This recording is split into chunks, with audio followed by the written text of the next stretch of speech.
அனைவருக்கும் வணக்கம். நாளை காலை நாகம்மை பதிப்பகத்தில் முனைவர் சிவகாம சுந்தரி நாகமணி அவர்கள் எழுதிய காலை கனவினில் காதல் கொண்டேன் என்ற நாவல் வெளியாக உள்ளது.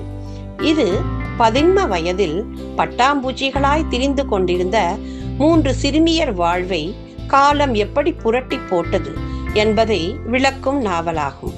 இதை படிக்க 9920762558 அல்லது 7230308492 என்ற எண்ணுக்கு குறுஞ்செய்தி அனுப்பவும். நாவலின் பெயர் காலை கனவினில் காதல் கொண்டேன். எழுதியவர் முனைவர் சிவகாம சுந்தரி நாகமணி. நாகம்மை பதிப்பகத்தை தொடர்பு கொள்ளவும். நன்றி.